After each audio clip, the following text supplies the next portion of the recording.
Okay, so this week we're going to write the topic proposal, which is due by midnight your time next Sunday. So I'm going to start in the research project part one, the topic proposal folder. You should have already read this assignment sheet, but it's always a good idea to read it just before you start to write when you're done with your pre-writing. Make sure you're doing everything you're supposed to do. If you have any questions, now that you're more familiar with the assignment, um, you can ask before you finish the whole thing. Again, we have the information in the textbook, including the example essay. We have the worksheet, which you should have completed over the course of the past 2 weeks, which should pretty much serve as pre-writing, although feel free to do additional pre-writing according to your own preference. But when you're ready to write, you want to open this file, which is the MLA template.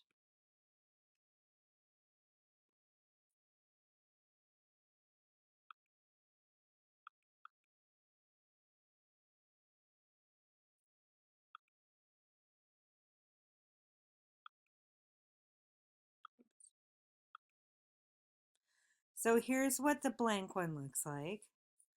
We've got a place to put your last name, the heading information, the place to put your title in the text, and the works cited. So here's one I've been working on. And to put your name in here, just double click up in the heading area. And then you want to just be careful.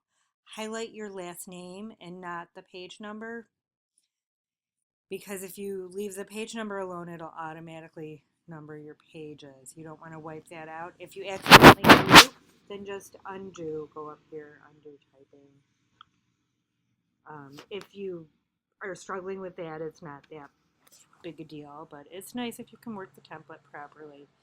Then you want to fill in your name, and the date is in this MLA format. The day of the month, the year. You can put whatever day you're working on, or you can put the due date, which is February 7th.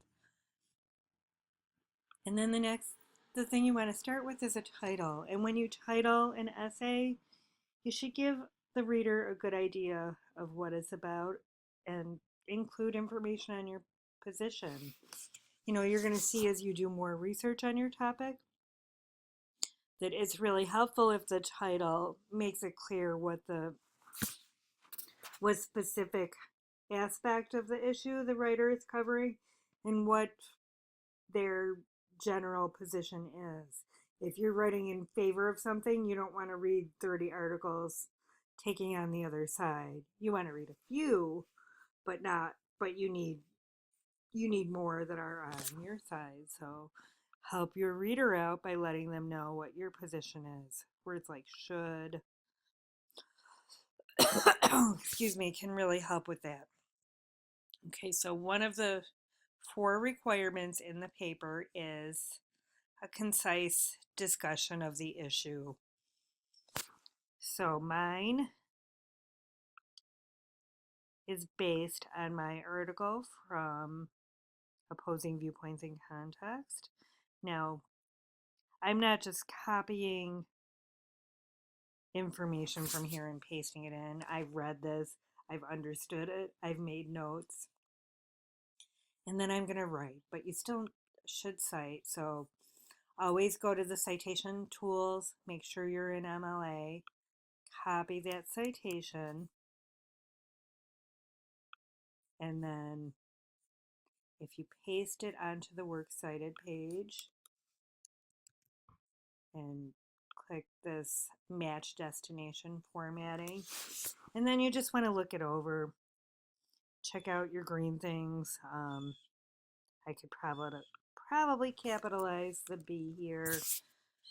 Usually we don't capitalize small words like of, but B is kind of an important word in this title.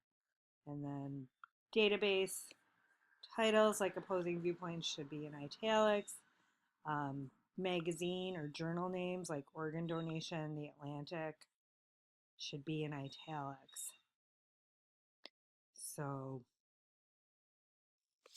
um, benefit of using the database for these is you've got the citation pretty much done for you. So then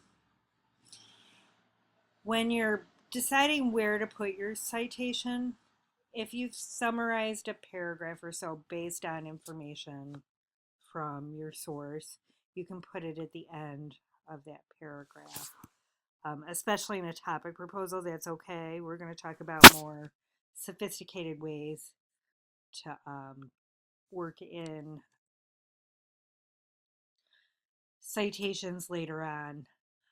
If you're doing something specific, like here I've summed up thousands, but if I had a very specific number, like 5, 6, 8, 7 people dying every year, I would want to cite that directly because a reader's going to want to know where you got that number. But in the case of people dying from organ failure, you can find 100 different sources that will note thousands of people dying, or even worldwide tens of thousands of people. So I don't have to specifically cite that number. Don't copy the text. And when you summarize and paraphrase, it's important to use your own words. Don't just copy your source. Don't just plug and play with a synonym here or there. I don't want to see big matches and Turnitin. And then when you get to your own position, you should be stating it. So here we've got the concise discussion. We've got a clear statement of focus, how I will write about this topic in a specific way. It's kind of like a working thesis statement, actually. Then I've got a paragraph explaining my rationale for choosing the topic. And then I only need a sentence. I'm going to make it clear that should be in italic, that there are enough articles on my topic to support the research. So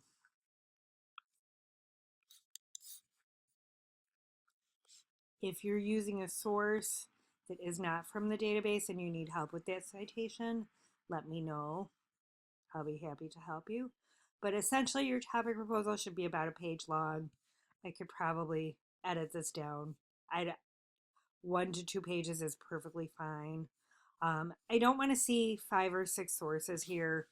I don't want to see, you can quote something if you want to, if you're using word for word, then you put it in quotation marks, and again, you cite it. If your source has page numbers, you would put the last name and the page number.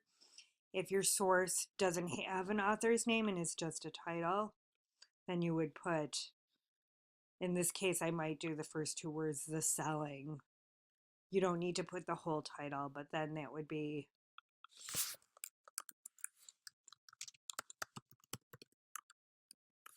you would keep the quotes. When we use an article title, it's in quotation marks. So I'm going to put that back. If, like I said, if you have a page number, it goes here. So this should mainly be in your own words, your own understanding of the topic. It should be based on your research, though. I don't want just a general personal rant that doesn't have any specific information in it either.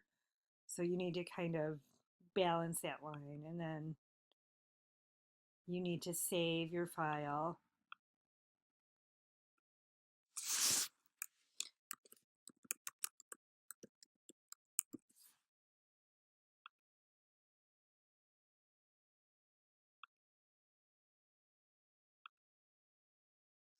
So now the next step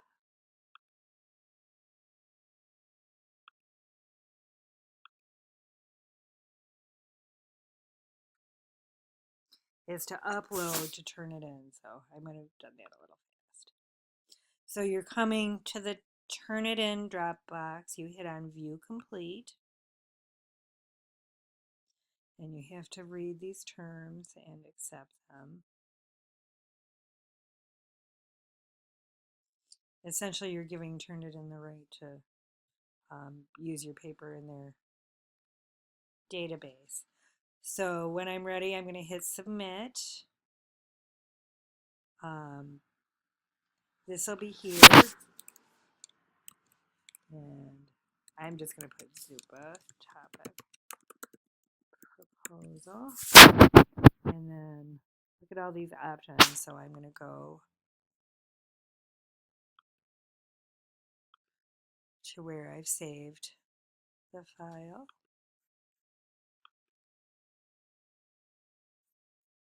There it is. Then I'm going to hit upload.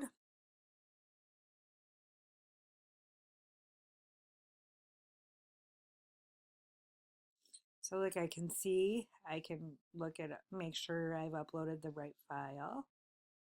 And then when I'm ready, I'm going to hit confirm.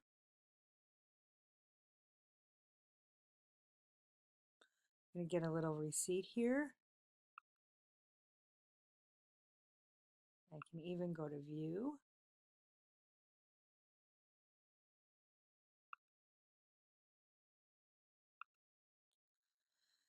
And I don't think you can see the originality report until I've been in your paper. But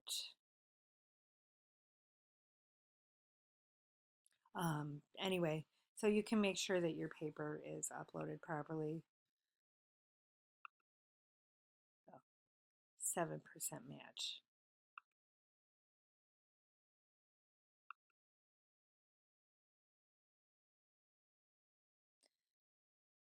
So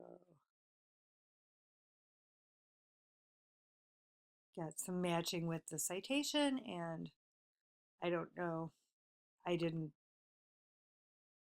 copy this from anybody, but if I'm looking at your paper and I'm seeing a whole paragraph of matching in whatever color it is, we're gonna have a problem. If it's a phrase here and there, and I'll let you know, but basically this is how you go about uploading your paper and using the template and writing your paper. If you have any questions, just let me know.